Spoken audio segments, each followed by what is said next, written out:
नमस्कार students, NEET 2023 देने वाले सभी बच्चों को चार्विक एकेडमी की तरफ से जो हम एक यूनिक पहल कर रहे हैं उसका आज फोर्थ पेपर नीट 2029 का पेपर। अच्छा, मैंने सब चीजें बताई। एक हर एक पेपर के डिस्क्रिप्शन में लिंक है, पहले आप वो हार्ड कॉपी अपनी करवा लेना और ये पेपर सॉल्व जो हो रहा है उसमें और आप कनेक्ट हो पाओगे, आपके डाउट और अच्छी तरह आप समझ पाओगे। राइट, तो वो भूलना मत। जो भी ज्वाइन हो रहे हैं सब्सक्राइब भी कर लीजिए, क्योंकि हर एक वीडियो में मैंने कुछ ना कुछ ऐसे पॉइंट्स भी मैं बताता जाऊंगा कि जो आपको फिजिक्स का डर दूर करने में और आपका गोल अचीव करने में हेल्प करे। आज मैं जो आपको बताने वाला हूं 2019 का पेपर आया, आप शॉक हो जाएंगे। ज्यादातर बच्चों के माइंड में यही है कि एनसीईआरटी में से सिर्फ बायो ही पढ़ना चाहिए। एक आज क्वेश्चन विथ एग्जांपल में दे रहा हूं।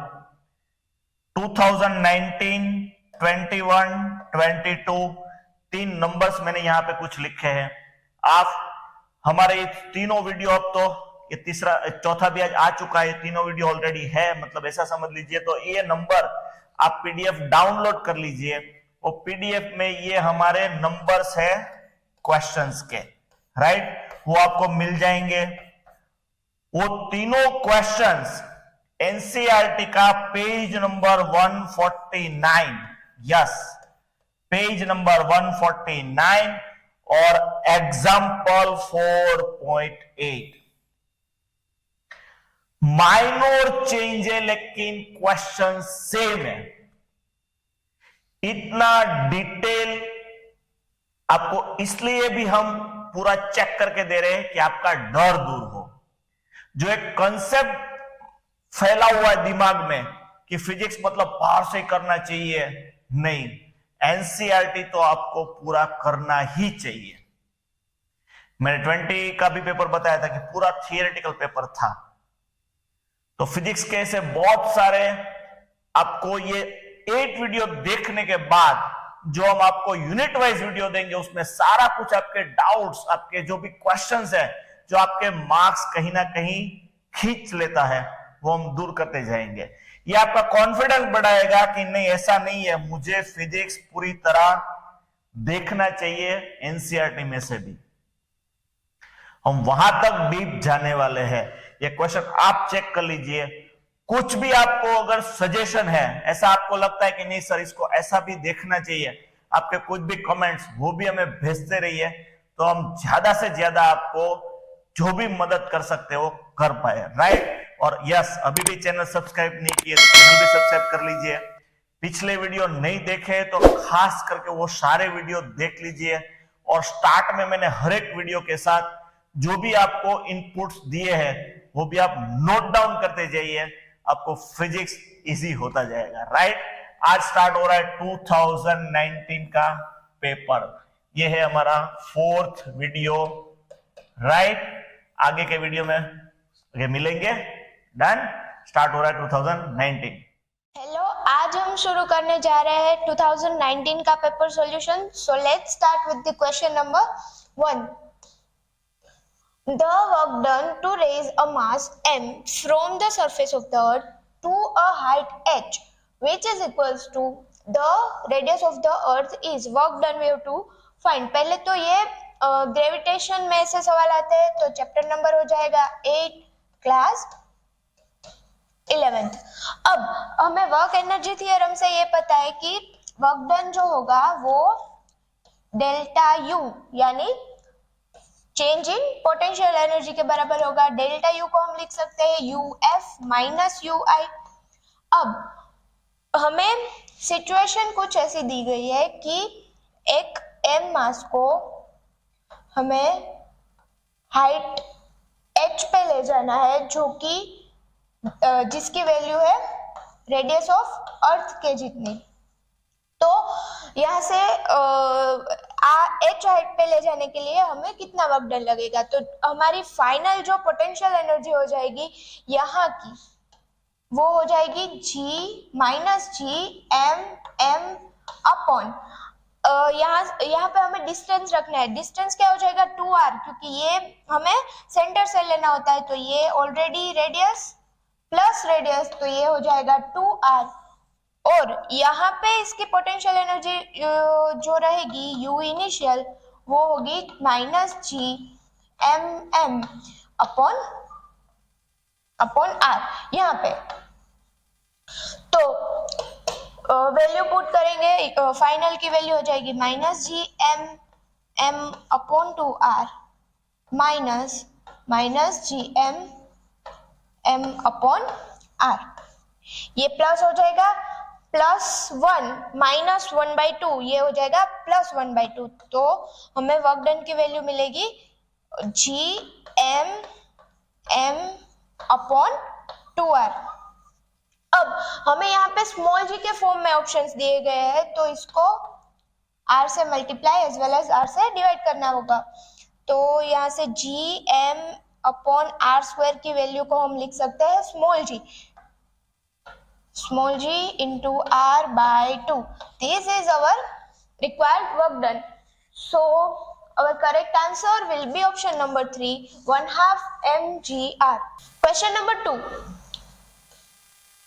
When a block of mass capital M is suspended by a long wire of length L, the length of wire becomes L plus L. The elastic potential energy stored in the extended wire is, पहले तो chapter number 9 solid mechanics class 11th। अब elastic potential energy stored in extended wire का direct formula है जो कि है E is equals to 1/2 into stress into strain into volume. अब stress को हम लिख सकते हैं फोर्स अपॉन एरिया, फोर्स हो जाएगा mg, sorry this is capital M, mg force upon area, area को हम लिख देंगे A। स्ट्रेन हो जाएगा डेल्टा L बाई L, और ये वॉल्यूम को हम एरिया इंटू लेंथ लिख सकते हैं। अब यहाँ से एरिया लेंथ गोट कैंसल आउट, mg/2, और ये डेल्टा L की वैल्यू यानी final length minus initial length, final length है L, final length is L plus L and initial length is capital L। तो ये हो जाएगा only small l, delta L की वैल्यू स्मॉल l। तो ये हमारी एनर्जी स्टोर्ड हमें मिल जाएगी mgL/2। सो ये ऑप्शन नंबर 3 में दिया है। ये 4 में भी mgL/2 है, लेकिन यहाँ पे कैपिटल है और यहाँ पे स्मॉल है। इतना आपको ध्यान रखना है कि ठीक से इसमें ऑप्शन आपको देखने पड़ेंगे। इसका करेक्ट आंसर हो जाएगा option number 3। Now let's start the question number 3. A mass M is attached to a thin wire and whirled in a vertical circle. The wire is most likely to break when? Okay, पहले तो this question is from chapter number 4 because vertical circle यानी vertical motion, chapter number 4 uniform circular motion class 11th। अब हमें vertical circle की almost सभी situation याद होनी चाहिए कि यहाँ से कोई m मास है, यहाँ से वायर के साथ अटैच्ड है m मास। तो wire is most likely to break, यानी कि ये जब ऐसे रोटेट कर रहा होगा तो कौन सा ऐसा पॉइंट होगा जहाँ पे वायर के ब्रेक होने के सबसे ज्यादा चांसेस हो गए। तो अगर यहाँ पे हम देखें सबसे टॉप मोस्ट पॉइंट पे, तो दिस इज T, यहाँ से mg लगेगा और एक फोर्स लगेगा mv²/r। यहाँ से टेंशन की वैल्यू हमें मिलेगी mv²/r माइनस mg, राइट। और अगर हम लोवेस्ट पॉइंट पे देखें तो ये टेंशन की वैल्यू हमें मिलेगी mg भी डाउनवर्ड डायरेक्शन में, और हियर mv²/r वो भी डाउनवर्ड डायरेक्शन में होगा। तो at the lowest point the value of tension will be mg plus mv²/r। कोई भी पॉइंट पे देखोगे तो टेंशन की वैल्यू सबसे ज्यादा इसी पॉइंट पे मिलेगी, टेंशन की वैल्यू मैक्सिमम होंगी, यानी उसमें ब्रेक होने के चांस भी लोवेस्ट पॉइंट पे सबसे ज्यादा रहेंगे। तो हम ऑप्शन को चेक कर लेते हैं, the mass is eight highest point, नहीं, वहां तो सबसे कम होती है ब्रेक होने के चांसेस, क्योंकि वहां पे टेंशन सबसे मिनिमम होता है। तो wire is horizontal, no, the mass at its lowest point, yes, this will be our correct answer. अब स्टार्ट करते हैं next question, question number 4। Ionized hydrogen atoms and alpha particles with the same momenta enters perpendicular to the constant magnetic field B. The ratio of their radii of their paths, that is RH is to R alpha, will be. Chapter number कौन सा हो जाएगा? Chapter number 4। Cyclotron में भी ऐसे सवाल आते हैं और इसको हम चैप्टर 4 के 4 से भी सॉल्व करके देखेंगे।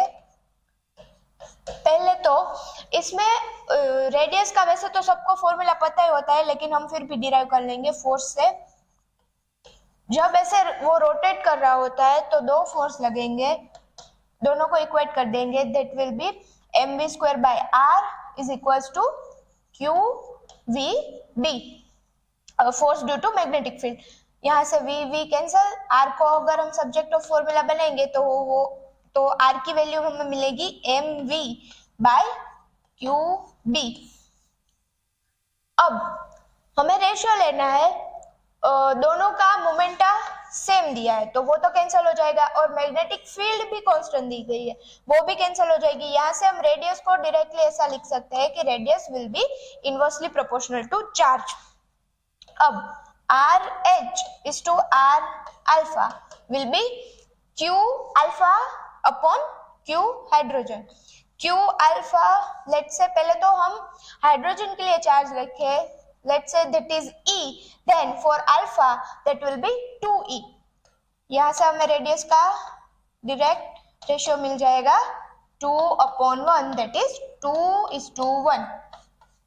So our correct answer will be option number 1, 2:1। Question number 5.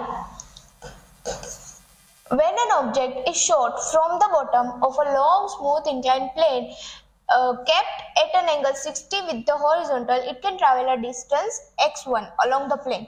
But when the inclination is decreased to 30 degrees and the same object is shot with the same velocity, it can travel distance x2. Then x1 is to x2 will be. This question is from chapter number 4, inclination, and we have to apply the kinematics, right? तो chapter number 4 class 11। हमें दो situation दी है। पहली situation में है कि inclination angle 60 है और यहाँ से v वेलोसिटी से शूट किया है।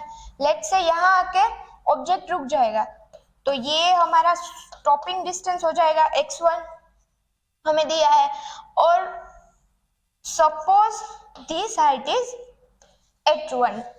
अब यहाँ इसको ऐसे रहने देते हैं। सेकंड सिचुएशन देखते हैं। सेकंड सिचुएशन में इंक्लिनेशन को डिक्रीज करके 30 कर दिया है।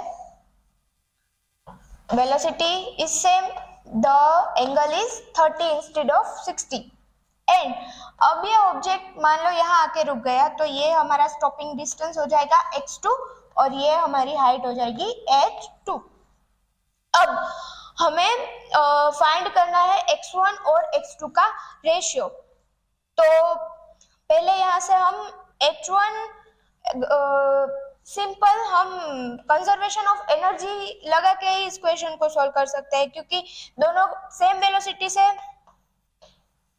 शूट किया है तो यहाँ पे भी काइनेटिक एनर्जी हो जाएगी हाफ mv², यहाँ पे भी काइनेटिक एनर्जी हो जाएगी हाफ mv², जो कि हो जाएगी mgh1 के इक्वल्स, और यहाँ पे हाफ mv² हो जाएगा mgh2 के equal. Left hand side same है तो यहाँ से हम mgh1 is equal to mgh2 लिख सकते हैं। mgh1 is equal to mgh2, यहाँ से h1 is equal to h2 हो गया। अब हम यहाँ से हमें x1 और x2 का रेशियो चाहिए तो हमें ट्रिग्नोमेट्रिक फंक्शन को लेके पहले h1 की वैल्यू निकालनी पड़ेगी। h1 हो जाएगा x1 sin 60, x1 sin 60, क्योंकि sin is equal to perpendicular upon hypotenuse. यहां से h2 हो जाएगा x2 sin 30, h1 is equal to h2, तो x1 sin 60 will be equals to x2 sin 30। sin 60 की वैल्यू, sin 30 की वैल्यू पहले तो 1/2 और sin 60 की वैल्यू √3/2। तो x1 x2 का रेशियो हमें मिल गया 1/√3, दैट इज 1:√3। ऑप्शन के साथ मैच कर लेंगे। Our correct answer will be option number 3, 1:√3. Question number 6. Body A of mass 4m moving with a speed u collides with another body B of mass 2m at rest. The collision is head-on and elastic in nature. After the collision, the fraction of energy lost by colliding body is collision आया, यानी chapter number 6 class 11th। अब ये जो question है वो directly formula based है। हमें जिसको ये फॉर्मूला नहीं पता होता है वो तो पूरा डिराइव करना पड़ेगा, लेकिन हमारी टेक्स्ट बुक में आप चेक कर लेना, जो टॉपिक दिया है collision in one dimension, collision in one dimension, उसमें एग्जांपल नंबर 6.12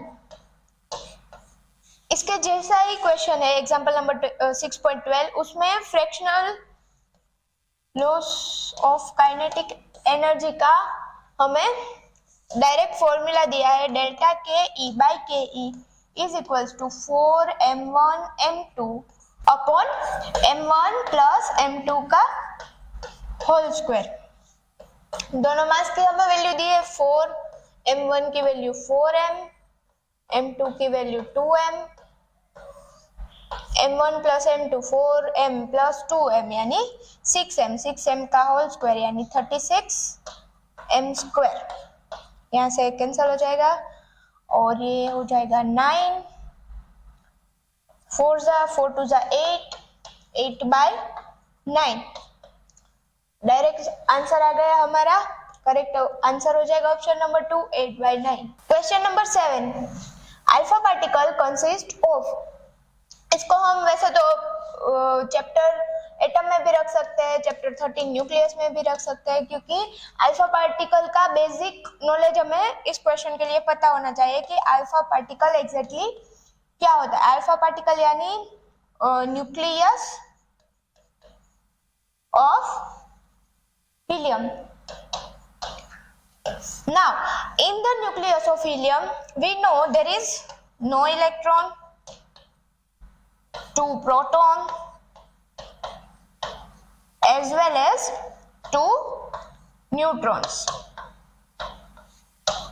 Simple. यही हमें पूछा है कि alpha particle consist of there is no electron, so ये तो नहीं आएगा, 2 protons and 2 neutrons only. Yes, our correct answer will be option number 1. Question number 8. In a double slit experiment, double slit experiment यहाँ से हमें पता चल जाना चाहिए कि chapter number 10 class 11th wave optics का क्वेश्चन है। ये है कि when a light of wavelength 400 nanometer was used, the angular width of the first minima formed on the screen placed 1 meter away was found to be 0.2 degree. What will be the angular width of the first minima if the entire experimental apparatus is immersed in water? Refractive index of water is given as 4/3. अब angular fringe width का formula हमें पता है कि theta is equals to beta by D. ये formula तभी के लिए वैलिड है जब ये एयर में है, यानी इसको हम थीटा नॉट लिखेंगे, थीटा नॉट यानी angular fringe width in air which is equals to beta by D. अब सेकंड जो केस हमें दिया है उसमें थीटा डब्ल्यू लिखेंगे क्योंकि entire experiment is now perform in water, तो ये हो जाएगा beta upon mu into D, where mu is equals to refractive index of water. अब थीटा नॉट की वैल्यू हमें दी है 0.2 डिग्री, यहाँ से हम रिप्लेस कर देंगे थीटा नॉट की वैल्यू, तो ये हो जाएगा 0.2 degree upon refractive index of water that is 4/3।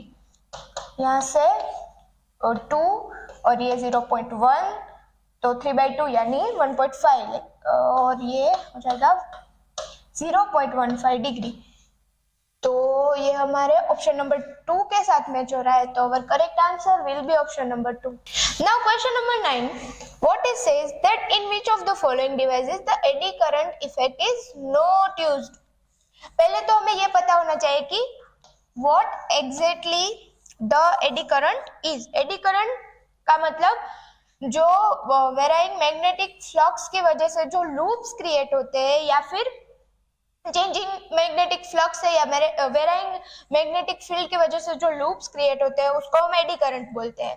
तो 4 ऑप्शन हमें देख के ही पता चल जाएगा कि इलेक्ट्रिक हीटर में एडी करंट मैग्नेटिक फील्ड है या मैग्नेटिक फ्लक्स का कोई कॉन्सेप्ट ही नहीं है, तो इसमें एडी करंट तो यूज होगा नहीं। इलेक्ट्रिक हीटर में Joule's law of heating, Joule's heating effect,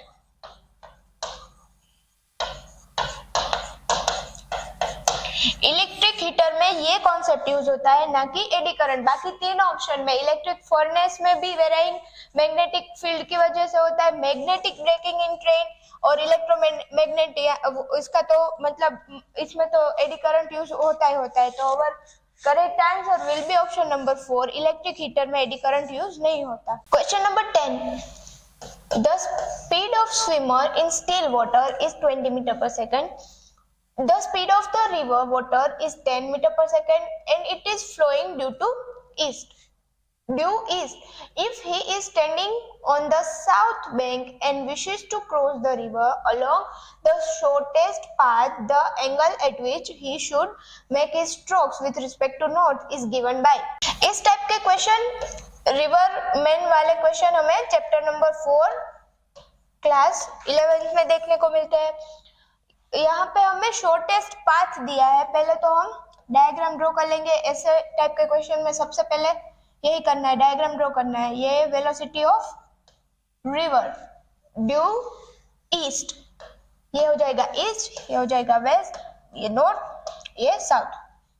अब suppose this is river and the velocity of river is due east, or the man is standing on the south bank and he wishes to cross the river along the shortest path। तो हमें ये पता होता है कि 2 line के बीच का shortest distance होता है वो उसके परपेंडिकुलर ही होता है हमेशा।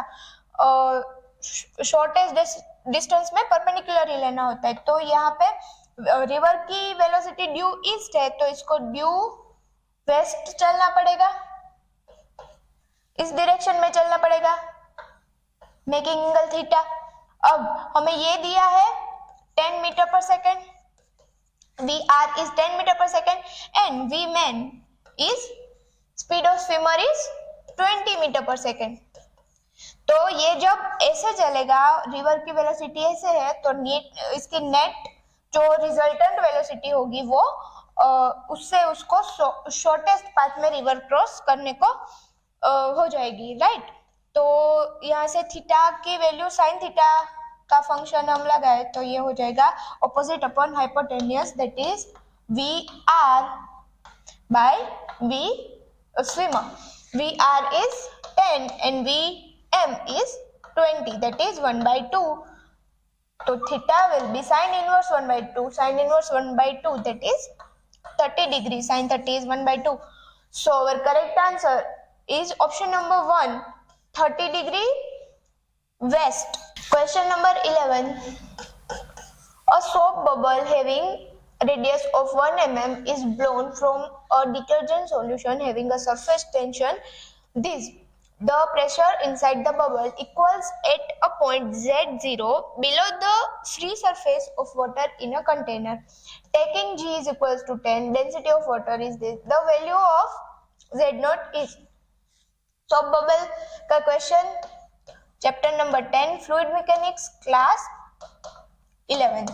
अब जो सोप बबल के लिए एक्सेस प्रेशर की वैल्यू होती है वो हमें मिलती है फॉर्मूला 4T/R से, एक्सेस प्रेशर की value, excess pressure.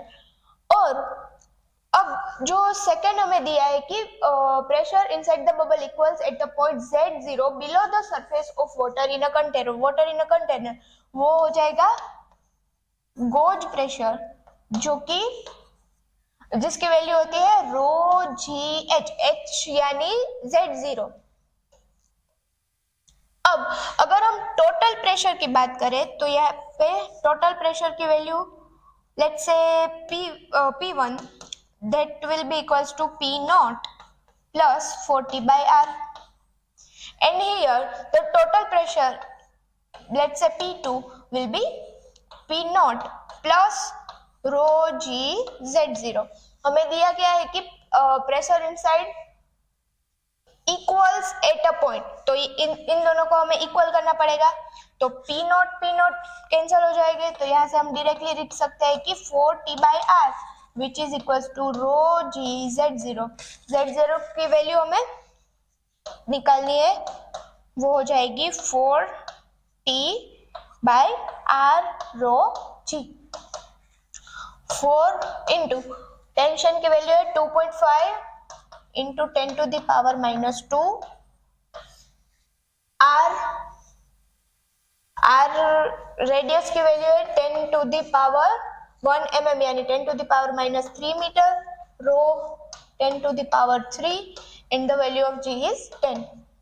2.5 into 4 that is 10, 10 यहाँ से 10 और ये 10 कैंसिल हो जाएंगे, ये -3 + 3 10 to the power -2 metre, 10 to the power -2 metre. Okay, option हमें सेंटीमीटर में दिए है, तो 10 to the power -2 metre which is equals to 1 centimeter।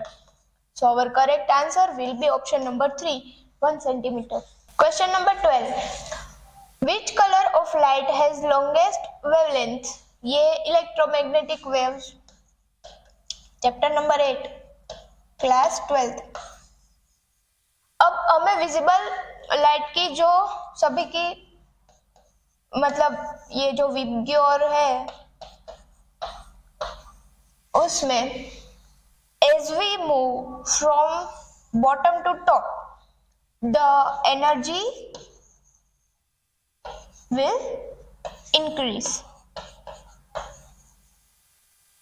यानी वायलेट की एनर्जी सबसे ज्यादा होगी, रेड की एनर्जी सबसे कम होगी, and as we move from top to bottom the wavelength is increasing wavelength is seen as we move from top to bottom।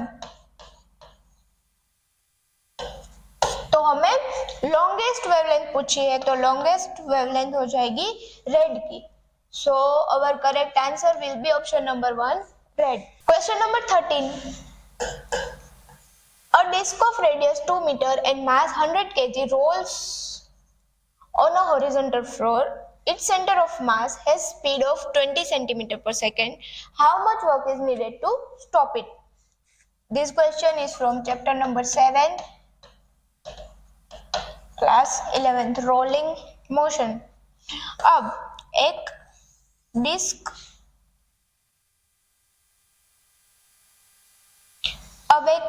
हमें दी है जो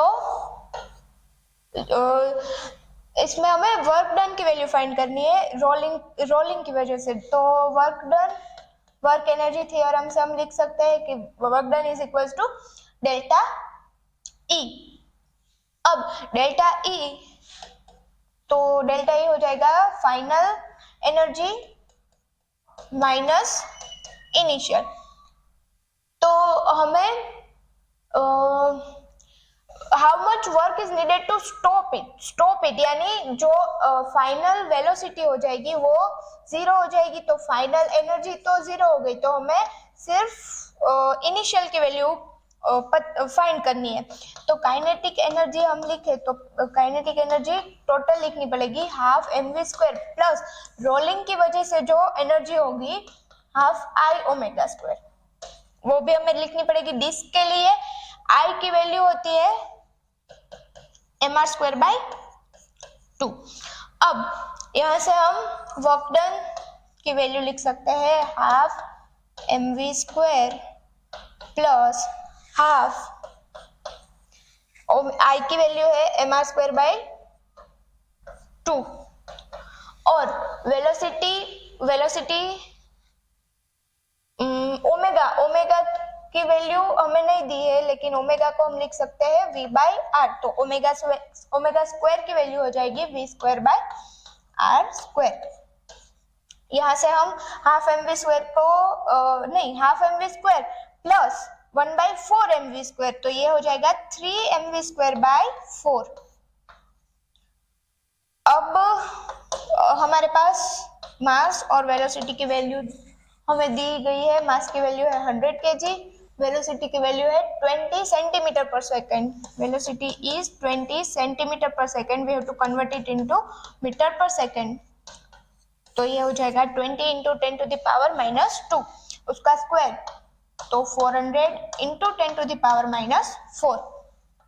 यहाँ से 0 0 कैंसिल हो जाएंगे, 4 4 कैंसिल, तो सिर्फ हमारा आंसर बचेगा 3 joule. So our correct answer will be option number 1, 3 joule. Question number 14. A particle moving with velocity v is acted by 3 forces shown by the vector triangle PQR. The velocity of the particle will be. तो हमें ये diagram दिया है कि particle moving with the velocity v यानी acted bye 3 force, ये force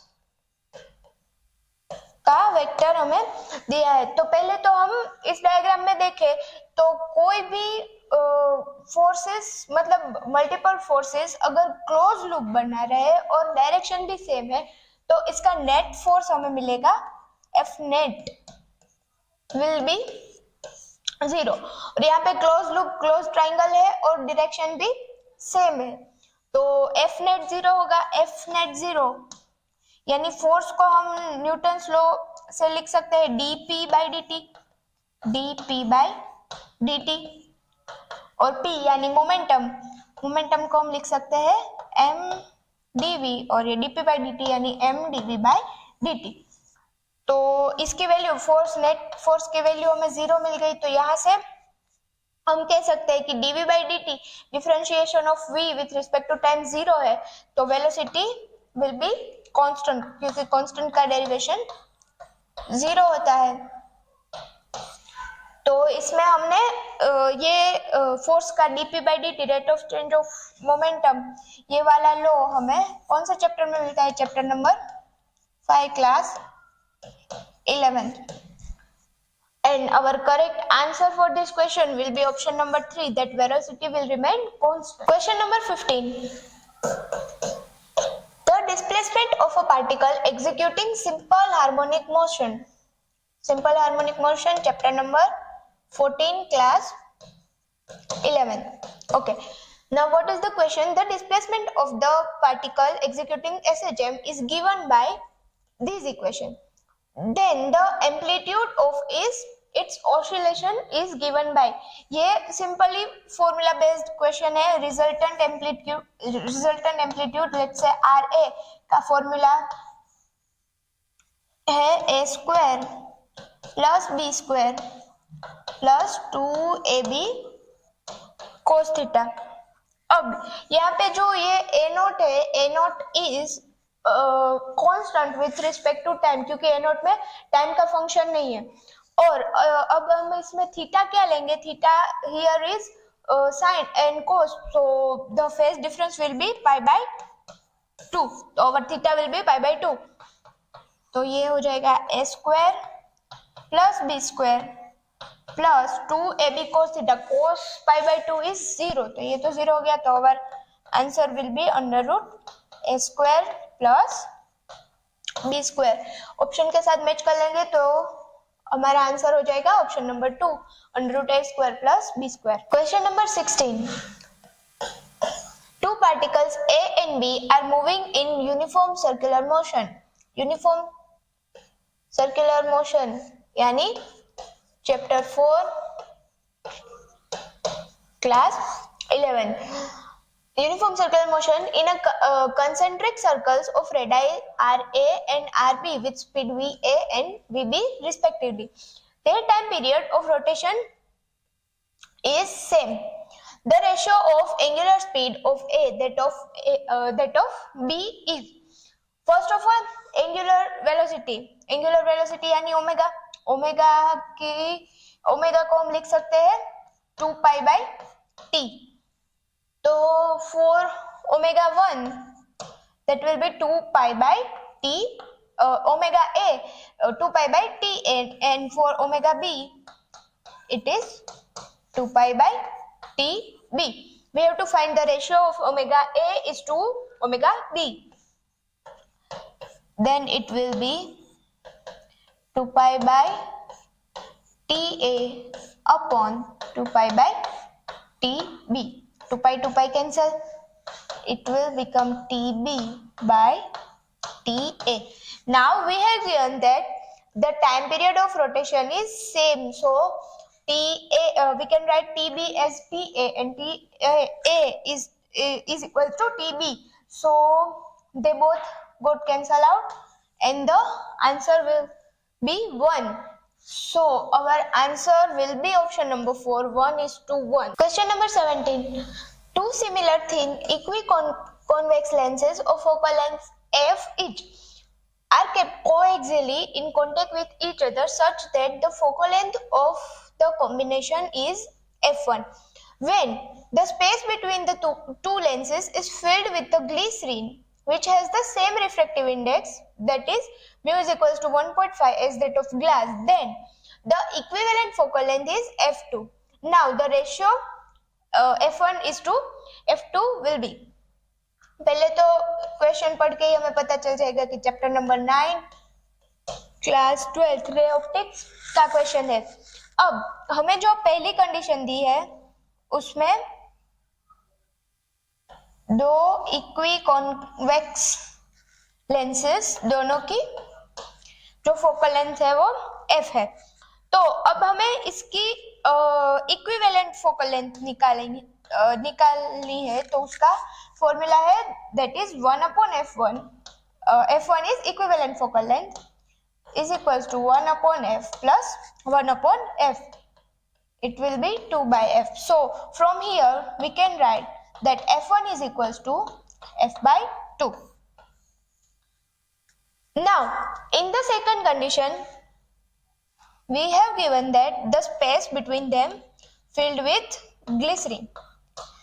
तो अब जब ये इस स्पेस को हम ग्लिसरीन से फिल कर देंगे तो ये particularly as a diverging lens, I mean as a concave lens ये इतना एरिया वर्क करेगा. तो इसको हम कॉनकेव लेंस की तरह ये बिहेव करेगा विच, और उसकी फोकल लेंथ हो जाएगी -f. तो उस कंडीशन में अगर हम f इक्विवेलेंट फोकल लेंथ निकाले तो ये हो जाएगा 1 upon f plus 1 upon f minus 1 upon f minus इस ऑफ कॉनकेव लेंस. तो ये हमें मिलेगा 1 by f. From here we can write that f2 is equals to f. अब we have to find the ratio of f1 is to f2. f1 अपॉन f2 that will be f by 2 upon f. It is 1 by 2. So the ratio of f1 is to f2 will be 1 is to 2. So our correct answer will be option number 2, 1 is to 2. Question number 18. Increase in temperature of a gas filled in a container would lead to temperature. Kinetic theory of gases, chapter number 13, class 11. अब हम option 1 bye 1 check करेंगे. First है increase in its mass. जैसे जैसे हम temperature को बढ़ाएंगे तो हमारे पास टेम्परेचर और मास का कुछ ऐसा रिलेशन नहीं है. तो सेकंड ऑप्शन हम चेक करेंगे. सेकंड ऑप्शन में है increase in temperature lead to increase in its kinetic energy. तो हमारे पास एनर्जी का एक फॉर्मूला है चैप्टर में कि F energy is equals to F/2 nRT। यहाँ से हम एनर्जी और टेम्परेचर को रिलेट कर सकते हैं and it will be energy is directly proportional to temperature. तो जैसे जैसे हम टेम्परेचर बढ़ाएंगे एनर्जी भी इंक्रीज होगी। तो सेकंड ऑप्शन एकदम करेक्ट है, तो हमारा करेक्ट आंसर हो जाएगा option number 2। Question number 19, a block of mass 10 kg is in contact against the inner wall of hollow cylinder drum of radius 1 meter। There is one hollow cylinder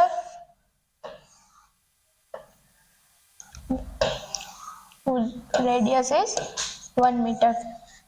Now, the coefficient of friction between the block and the inner wall of a cylinder is 0.1. Okay. The minimum angular velocity needed for the cylinder to keep the block stationary when the cylinder is vertical and rotating about its axis will be, okay, this is its vertical axis and it is rotating through this, and there is one block of mass n। पहले तो ये question है chapter number 5 class 11th। अब हम यहाँ पे पहले forces लिख लेंगे। Downwards there is mg, cylinder is rotating, so there is one force mv square by r, here it is normal force, and upper side there is frictional force, let's say frictional force is FL, that is F limited। अब हमें दिया गया है कि omega find करना है, यानी angular velocity mv square by r को हम mr ओमेगा स्क्वायर भी लिख सकते हैं because v is equals to r omega. तो हमें ओमेगा फाइंड करनी है, तो यहाँ से हम ले लेंगे कि FL is equals to mg, क्योंकि तभी ये ब्लॉक स्टेशनरी रहेगा, वरना अगर लिमिटेड फ्रिक्शन कम है यानी फ्रिक्शन कम है तो block will be slide down. So from this we can write FL must be equal to और ग्रेटर देन mg। FL यानी mu into n will be greater than or equal to mg mu। Now from this diagram we can write normal force is balancing the mr omega square। So n की value हो जाएगी mr omega square, m cancel. We have to find the minimum angular velocity, that is the value of omega। Omega is equals to omega square is equals to g upon r into mu। g is 10, r is given, radius is given 1 meter and mu is 0.1, so it will be 100। omega square is 100, then omega is equals to square root of 100, that is 10 radian per second। So our correct answer will be option number 3, 10 radian per second। Question number 20, an electron is accelerated through potential difference of 10,000 volt, its de Broglie wavelength is nearly, this question is from chapter number 11 class 12 dual nature। अब ये question formula based है, इसमें हमें हमारी NCERT में जो topic है wave nature of matter, उसमें आप चेक करना फॉर्मूला नंबर, फिर मैं आपको बता देती हूँ फॉर्मूला नंबर 11.11। डायरेक्टली फॉर्मूला हमें दिया है that lambda de Broglie wavelength is equals to 12.27 upon under root V, ये हमें जो मिलेगी वो एंगस्ट्रॉम में, ये हो जाएगा 12.27 अपॉन अंडर रूट वी, 10,000 का रूट हो जाएगा 100 एंगस्ट्रॉम, तो ये 12.27 into 10 to the power -10 और ये 2 यानी -12 ऑप्शन के साथ हम मैच कर लेंगे। ये मीटर में हमें मिल जाएगी 12.27 into 10 to the power -12 meter. Option number 2 will be our correct answer. Question number 21. A copper rod of 88 centimeter and an aluminium rod of unknown length have their increase in length independent of increase in temperature. The length of the aluminium rod is. इस type के question हमें chapter number 11 class 11th में मिल जाएंगे। अब we have the formula that thermal expansion में delta L by L is equals to alpha delta T। अब हमें क्या दिया है कि increase in length is independent of increase in temperature, यानी delta L by delta T will be constant which is equals to alpha into L. This is constant.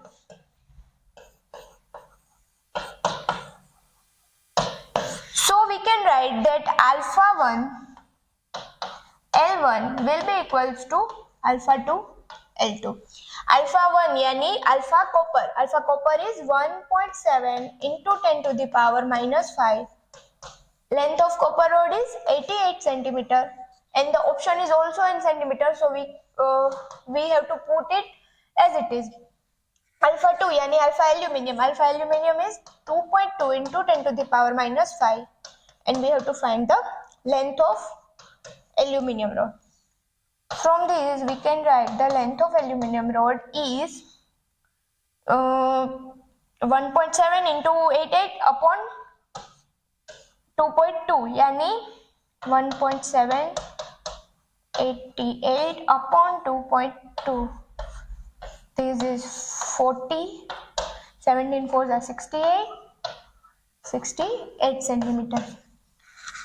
68 centimeter यानी this is matching with the option number 4. Question number 22.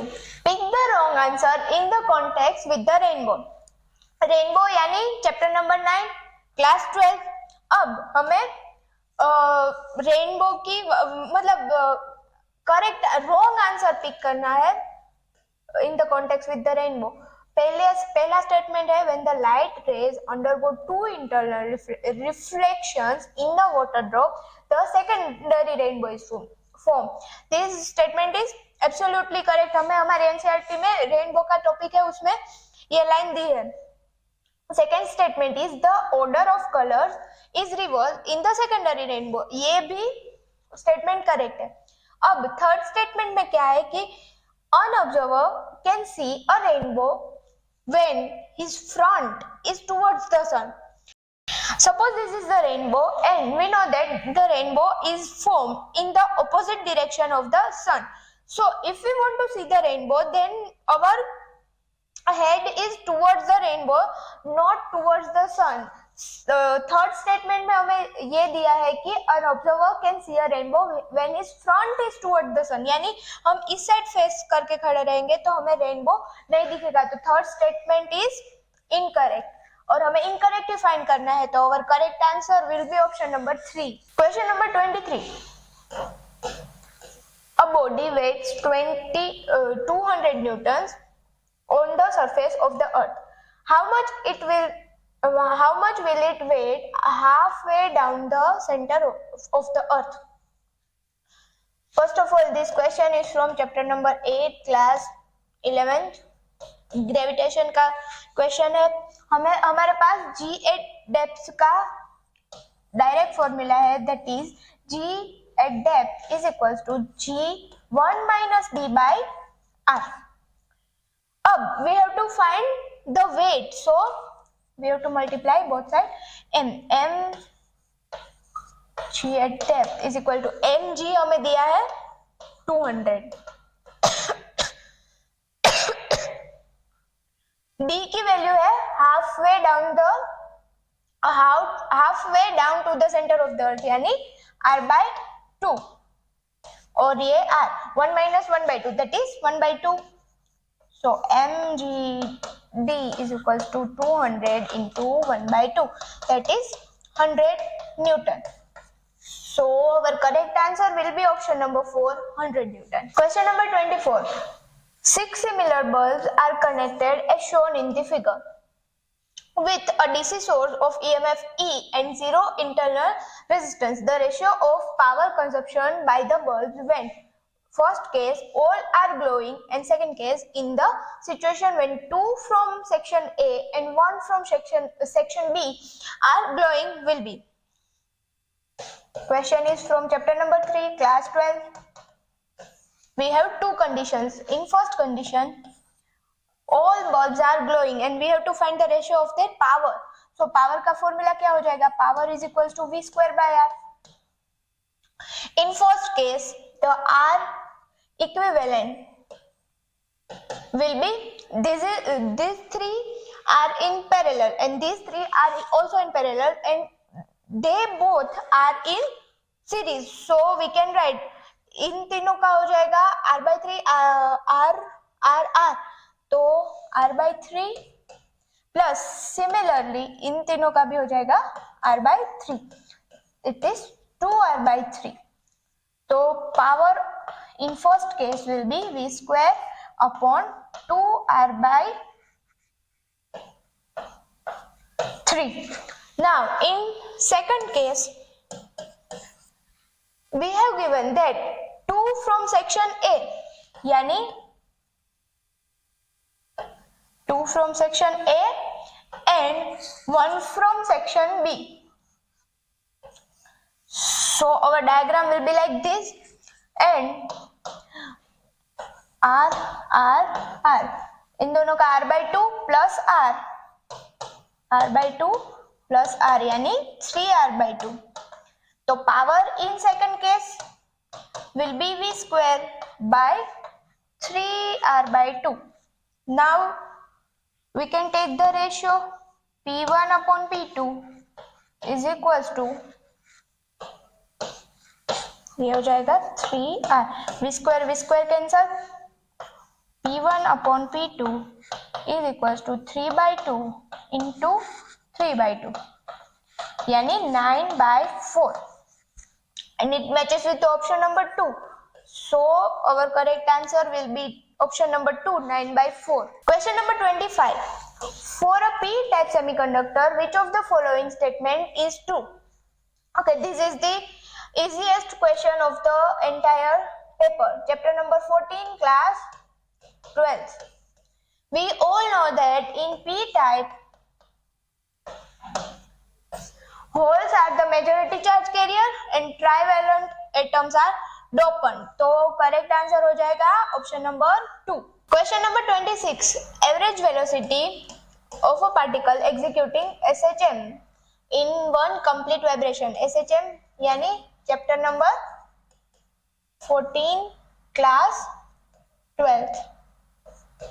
अब हमें average velocity निकालनी है जब one complete vibration पूरा हो जाएगा. Suppose this pendulum is doing SHM, then in one complete vibration yani this is suppose this is its amplitude. So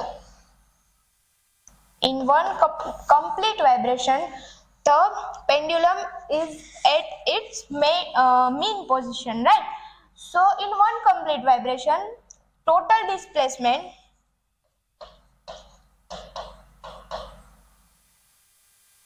will be 0 and the formula of velocity, average velocity let's say, will be displacement upon average displacement upon time. Displacement is 0, so the average velocity of particle in one vibration will be 0. Option number 4 is our correct answer. Question number 27. The unit of thermal conductivity is, thermal conductivity यानी chapter number 11 class 11th. अब हमारे पास heat current यानी dH/dt related to change in difference in temperature का formula है dH/dt is equals to KA delta T by L। हमें K का dimension K का unit find करना है, तो उसको सब्जेक्ट ऑफ फॉर्मूला बनेंगे dH/dt into L by A into delta T। अब dH/dt here the dH यानी H जो हो जाएगा वो टाइप ऑफ एनर्जी हो जाएगा, energy by time. Energy by time का यूनिट होता है पावर का यूनिट वॉट। लेंथ एरिया यानी L स्क्वायर और टेम्परेचर यानी केल्विन। यहाँ से हमें थर्मल कंडक्टिविटी का यूनिट मिलेगा watt into metre inverse into kelvin inverse. Option के साथ हम मैच कर लेंगे, तो हमारा ऑप्शन नंबर 3 में 4, yes, our correct answer will be option number 4। Question number 28, a solid cylinder of mass 2 kg and radius 4 cm rotating about its axis at the rate of 3 rpm. The torque required to stop after 2 pi revolution is, first of all this question is from chapter number 7 class 11th rotational motion, right? We have to find the value of torque that required to stop। torque का formula है I alpha, here I is the moment of inertia and alpha is angular acceleration। तो हमें हमारे पास I भी नहीं है alpha भी नहीं है, पहले तो हमें I और अल्फा दोनों की वैल्यू फाइंड करनी पड़ेगी। I की वैल्यू हो जाएगी फॉर सिलेंडर, सॉलिड सिलेंडर, तो value of I is mr square by 2। अब हमारे पास अल्फा फाइंड करने के लिए हमारे पास 3 काइनेमेटिकल इक्वेशन है, लेकिन हमें वो इक्वेशन यूज करनी पड़ेगी जिसमें टाइम इंक्लूडेड नहीं है। तो वैसे हमारे पास इक्वेशन है that is omega final square minus omega is equals to 2 into alpha into theta. Final omega is 0 and we have the initial omega that is 3 rpm। इसको हम रेडियन पर सेकंड में कन्वर्ट करने के लिए 2 pi by 60 the whole square is equals to 2। we have to find the value of alpha and theta here is 2 pi revolution, we have to convert it into the radian, it will be 4 pi square, theta is 4 pi square। यहाँ से हमें alpha की value मिल जाएगी, this is 9 into 4 pi square upon 3600 into 2 into 4 pi square। यहाँ से हमें alpha की वैल्यू मिल जाएगी 1 अपॉन 800 रेडियन पर सेकंड स्क्वायर।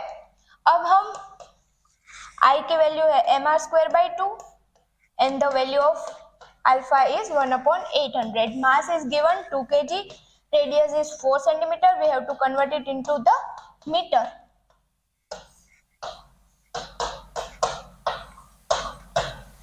ये 2 कैंसल, 4 4 जा 16 16 और ये 800 यानी यहाँ पे 2 यहाँ पे 100, तो ये हो जाएगा 2 into 10 to the power -4 -2 -6। 2 into 10 to the power -6 Newton into meter, that is our required torque। So our correct answer will be option number 1। Question number 29, a force F is equal to 20 plus 10y acts on a particle in y direction where F is in Newton and y is in meter। Work done by this force to move the particle from y is equals to 0 to y is equals to 1 meter is। पहले तो इस type के question हमें chapter number 6 class 11th में मिलेंगे। अब we have the formula of work done, that is work done is equals to integration of force into displacement f dy, because here y force acts in a y direction and we have the limits y is equals to 0 to y is equals to 1।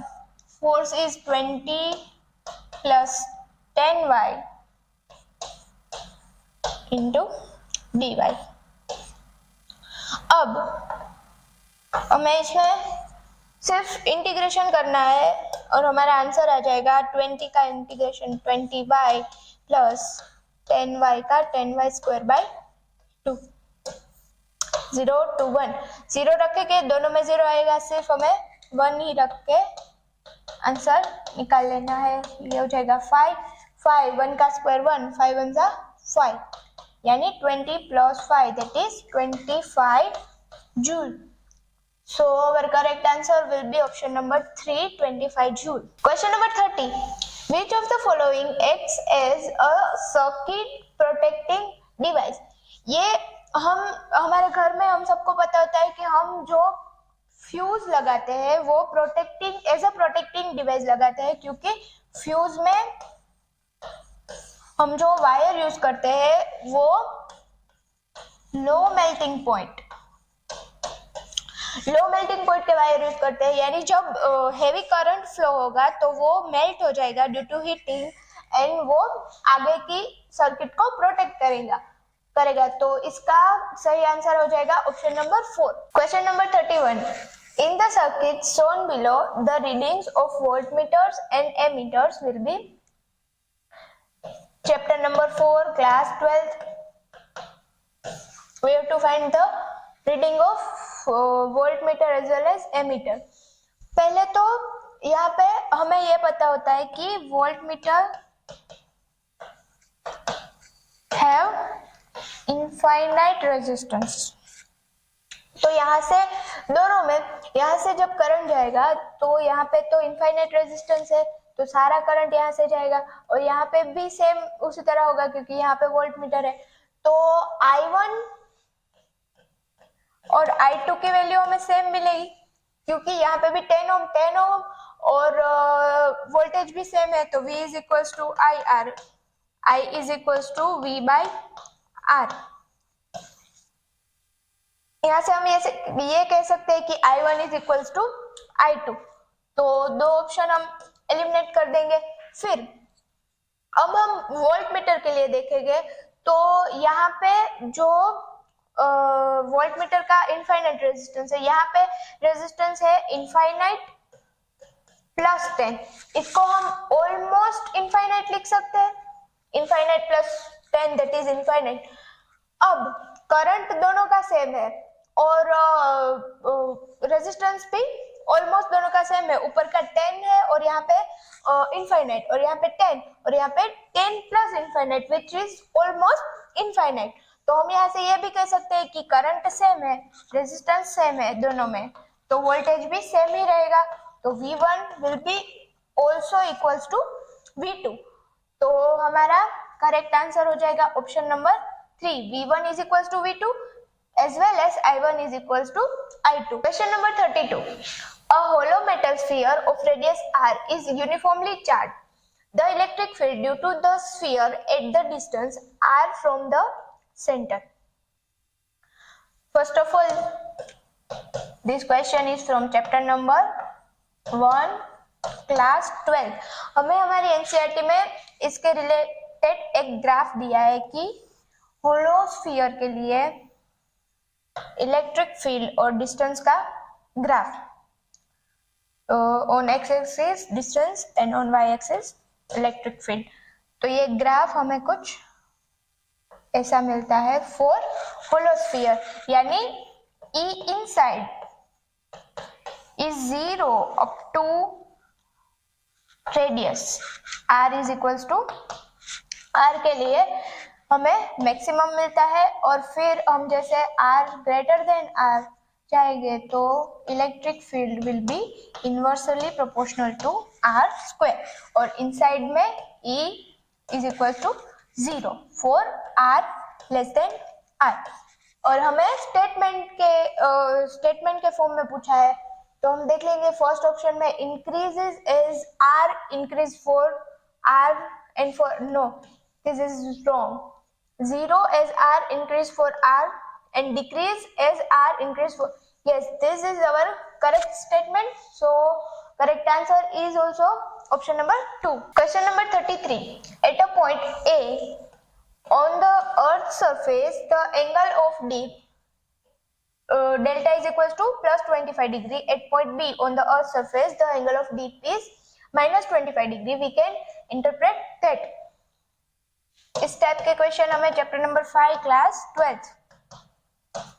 अब हमें ये पता होना चाहिए कि basically earth में at equator the delta is 0 and as we move towards north the angle of dip is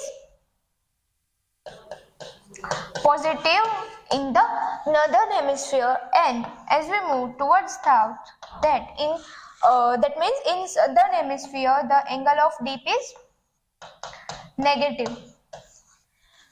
पहले हमें ए पॉइंट पे एंगल ऑफ डिप है delta is equals to 25 degree और बी पॉइंट में delta is equals to minus 25 degree.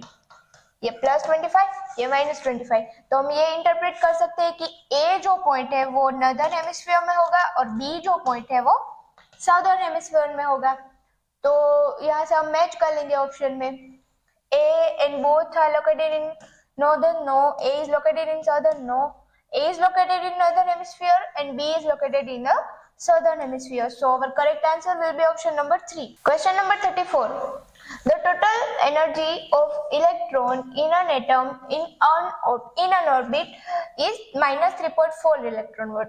Its kinetic energy and potential energies are respectively what? Question पढ़ के हमें पता चल जाना चाहिए. Chapter number 12 class 12th. अब हमारे पास ऐसा एक पूरा इक्वेशन है जिससे हम total energy, kinetic energy as well as potential energy तीनों को रिलेट कर सकते हैं, जो कि है total energy is equals to minus kinetic energy and is equals to potential energy by 2. अब हमें टोटल एनर्जी दी गई है माइनस 3.4 इलेक्ट्रॉन वोल्ट. तो काइनेटिक एनर्जी हो जाएगी माइनस ऑफ माइनस 3 यानी plus 3.4 electron volt and potential energy हो जाएगी 2 इंटू माइनस 3.4 यानी माइनस 6.8 इलेक्ट्रॉन वोल्ट. यहाँ से हमें काइनेटिक एनर्जी मिल गई, पोटेंशियल एनर्जी मिल गई. ऑप्शन के साथ मैच कर लेंगे. तो kinetic energy is 3.4 and potential energy is minus 6.8. तो हमारा सही आंसर आ जाएगा option number 3. Question number 35. In total internal reflection यानी chapter 9th class 12th. What question says is in total internal reflection when the angle of incidence is equal to critical angle of the pair of the media in contact, what will be the angle of refraction? अब हमें ये पता है कि in total internal reflection if the angle of incidence is equal to critical angle then all the rays grazes at the refracting surface. So the angle here we have to take the angle to the normal. तो normal के साथ ये angle कितना हो जाएगा 90. यहाँ पे गलती मत करना एंगल 0 लेने की, क्योंकि हमें नॉर्मल के साथ एंगल लेना होता है. तो our refracted angle will be 90 and option number 4 is our correct answer.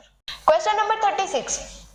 Two parallel infinite line charges with linear charge density plus lambda and minus lambda are placed at a distance of 2r in the free space. What is the electric field midway between the two line charge? पहले तो हम chapter और class लिख लेंगे. Chapter 1 class 12th. अब हमें question में ये दिया है कि टू इनफाइनाइट लाइन चार्जेस, यहाँ पे प्लस लेमड़ा यानी ये पॉजिटिव, यहाँ पे minus lambda, so it is negative.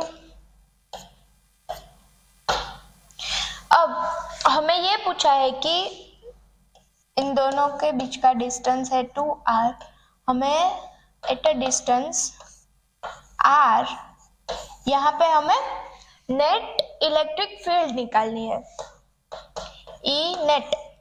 तो हमें ये पता है कि पॉजिटिव चार्ज पे फोर्स यानी इलेक्ट्रिक फील्ड पॉजिटिव चार्ज के लिए अवे फ्रॉम द चार्ज होती है, तो let's say this is E1 and for negative charge it is towards the charge, so E2 भी इसी डायरेक्शन में होगा। तो E नेट में हमें E1 प्लस E2, यहाँ पे आप ऐसी गलती कर सकते हैं कि माइनस है प्लस है तो दोनों की इलेक्ट्रिक फील्ड कैंसिल हो जाएगी, आंसर 0 आ जाएगा, लेकिन नहीं, दोनों की डायरेक्शन सेम मिल रही है, इसलिए दोनों को हमें ऐड करना पड़ेगा। Electric field for infinite line charge 2k lambda by r, 2k lambda by r, r is capital n 2k lambda by r, तो ये हो जाएगा 4k लैम्डा बाय r। लेकिन हमें पाई और एप्सिलॉन के फॉर्म में ऑप्शंस दिए हैं, तो k को हम लिख लेंगे 1/4 pi epsilon 0, 4 pi epsilon not r और यहाँ पे लैम्डा, 4 कैंसल, तो हमारा आंसर आ जाएगा lambda upon pi into epsilon not into r। तो ऑप्शन के साथ मैच कर लेंगे, lambda upon pi epsilon not r। और correct answer is option number 3. Question number 37. 2 point charges A and B having charges plus q and minus q respectively are placed at certain distance apart and force acting between them is F. If 25% of charge of A is transferred to B, then force between the charges become. Force between the charges हमें question read करके ही पता चल जाएगा कि chapter first class 12। अब इसमें इस question में हमें कूलम्स लॉ लगाना पड़ेगा। Force is equals to k q plus q minus q, तो ये हो जाएगा k into q into minus q upon r square, इसकी वैल्यू हमें f दी है। अब सेकंड कंडीशन में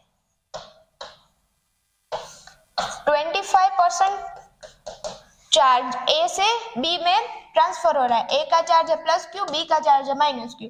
तो अब फाइनल कंडीशन में हमें A के लिए लिखना पड़ेगा प्लस Q माइनस 25%, यानी वो हो जाएगा 1/4 Q, और यहाँ पे हमें मिल जाएगा माइनस Q प्लस Q/4, तो q minus q/4 that is 3q/4 and minus q plus q/4 it is minus 3q/4। तो यहाँ से हमें f डैश की वैल्यू मिलेगी k q1 यानी 3q/4 into minus 3q/4 upon r square.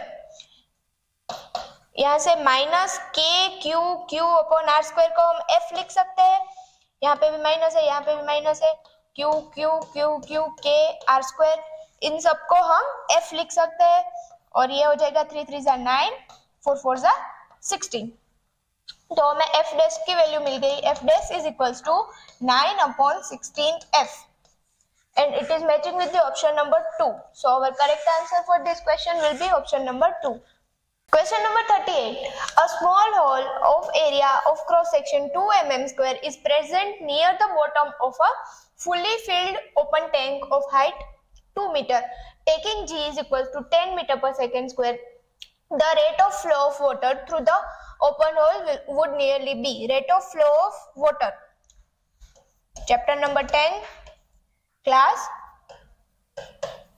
11. So, suppose this is our open tank and water is flowing. We have to find the rate of flow of water. Rate of flow of water का formula है area into velocity. अब इस point पे velocity का formula होता है √2gh area हमें given है 2, लेकिन ये mm स्क्वायर में है तो इसको हमें मीटर स्क्वायर में कन्वर्ट करना पड़ेगा। 2 mm square will be equals to 2 into 10 to the power -3 का स्क्वायर, यानी 2 into 10 to the power -6। Area हो जाएगा 2 into 10 to the power -6 and velocity is √2 into g यानी 10 और height is 2 into 10 to the power -6, यहाँ से 2 √10 की value होती है 3.14, तो ये 4 इंटू 3.14 यानी 12.6 के अराउंड आएगा। यहाँ से हमें रेट मिल जाएगा 12.6 into 10 to the power -6। So our correct answer will be option number 1. Question number 39. The correct Boolean operation represented by the circuit diagram drawn is. Logic gate का क्वेश्चन है तो चैप्टर नंबर हो जाएगा 14 और class 12th। अब हमें इसके लिए सिंपल ट्रूथ टेबल ड्रॉ करना पड़ेगा। A, B and Y is output. So if we close both the switches, यानी first we will open both the switches, तो ये 0 0 0 0 यानी यहाँ से करंट नहीं फ्लो होगा तो करंट सारा यहाँ से फ्लो हो जाएगा और बल्ब विल ग्लो, सो 0 0 का आउटपुट हो जाएगा 1। अब अगर यहाँ पे एक को ओपन रखे और एक को क्लोज करे यानी 0 1 अगर रखेंगे तो भी यहाँ से करंट नहीं जाएगा क्योंकि यहाँ से सर्किट ब्रेक हो रही है, तो इसमें भी बल्ब ग्लो होगा क्योंकि सारा करंट यहाँ से पास होगा। सिमिलरली अगर A में 1 B में 0 रखेंगे तो भी 1 आएगा। अब अगर दोनों स्विचेस क्लोज कर दे यानी दोनों में 1 1 इनपुट दे तो सारा करंट यहाँ से फ्लो हो जाएगा क्योंकि यहाँ पे रेजिस्टेंस ज्यादा है, तो जहाँ पे लेस रेजिस्टेंस होगा वहां से करंट फ्लो होगा तो सारा करंट यहाँ से फ्लो हो जाएगा और बल्ब विल नॉट ग्लो, तो इसका आउटपुट हमें 0 मिलेगा। अब हमें चेक करना है कि इस टाइप का आउटपुट हमें कौन से लॉजिक गेट में मिलता है। एंड में नहीं मिलता, और में 1 1 1 0 मिलता है, लेकिन और में 0 0 का तो 0 ही होता है और 1 1 का 1 होता है, लेकिन यहाँ पे 0 0 का 1 है तो और भी नहीं आएगा। NAND gate, yes NAND gate is our correct answer क्योंकि नैंड गेट का ट्रूथ टेबल ऐसा एग्जैक्टली होता है, तो our correct answer will be option number 3। Question number 40. In which of the following processes heat is neither absorb nor release. पहले तो processes दी गई है यानी चैप्टर नंबर हो जाएगा 12 क्लास 11 थर्मोडायनेमिक्स का क्वेश्चन है, राइट। अब हमें दिया है कि heat is neither absorb nor release यानी डेल्टा क्यू 0। ऐसी एक ही प्रोसेस है जिसमें delta Q 0 which is adiabatic, so our correct answer will be option number 2। Question number 41. A 800 ton coil of effective area 0.05 meter square is kept perpendicular to a magnetic field 5 into 10 to the power -5 Tesla. When the plane of the coil is rotated by 90 degree around any of its coplanar axis in 0.1 second, then the EMF induced in the coil will be how much? This question is from chapter number 6, class 12. अब हमें induce EMF find करना है। EMF का formula है -d∅/dt, right. अब phi यानी magnetic flux d∅ यानी phi2 - phi1 लेना पड़ेगा। phi2 हो जाएगा जो फाइनल माइनस इनिशियल। फाइनल में हमें NAB cos थीटा, फ्लक्स का formula NAB cos theta 1 minus NAB cos theta 2। अब थीटा 1 हमें लेना है, theta 1 will be 90 because we rotated by 90 around any of its coplanar axis, so theta 1 is 90, cos 90 is 0, so this whole term will be 0 and the remaining term is cos 0 because the initial theta is 0, सो यहाँ से हमें d5 मिलेगा minus of minus NAB cos 0 की value 1 upon time, number of turns 800, area is 0.05 यानी 5/100, magnetic field 5 into 10 to the power minus 5 Tesla and time is 0.1 second. तो ये हो जाएगा 5 5 जा 25 और 25 8 जा 200 इंटू 10 to the power ये 0.1 यानी ये 10 -6 और ये +2 -4। तो यहाँ से हम लिख सकते हैं 2 into 10 to the power -2 और इसको हम लिख सकते हैं 0.02 वोल्ट। तो our correct answer will be option number 4, 0.02 volt. Question number 42. The radius of the circle, the period of revolution, initial position and sense of revolution are indicated in the figure. Y projection of radius vector of rotating particle P is, पहले तो ये SHM यानी chapter number 14 class 11। अब हमें ये पहले तो trigonometric functions find करना पड़ेगा कि कौन सा ट्रिगोनोमेट्रिक फंक्शन आएगा। उसके लिए एक बेसिक लॉजिक है कि अगर y पे t = 0 पे अगर y पे मैक्सिमम है डिस्प्लेसमेंट तो कोसाइन फंक्शन आएगा। उसी तरह अगर t = 0 पे x पे मैक्सिमम डिस्प्लेसमेंट है तो साइन का फंक्शन आएगा। यहाँ पे हमें t = 0 पे y मैक्सिमम दिया है तो साइन का फंक्शन नहीं आएगा, कोसाइन का फंक्शन आएगा। अब हम yt का इक्वेशन लिखे तो वो हो जाएगा a cos omega t। Here a is 3, cos omega is equals to 2 pi by time period. Time period is given t is equals to 4 second. So 2 pi by 4 यानी pi by 2. तो 3 cos pi by 2 into t। Option के साथ हम match कर लेंगे तो वो जाएगा 3 cos pi by 2 into t where y is in meters. So our correct answer will be option number 4. Question number 43. A parallel plate capacitor of capacitance 20 microfarad is being charged by voltage source whose potential is changing at the rate of 3 volt per second. The conduction current through the connection wire and the displacement current through the plates of the capacitor would be respectively what?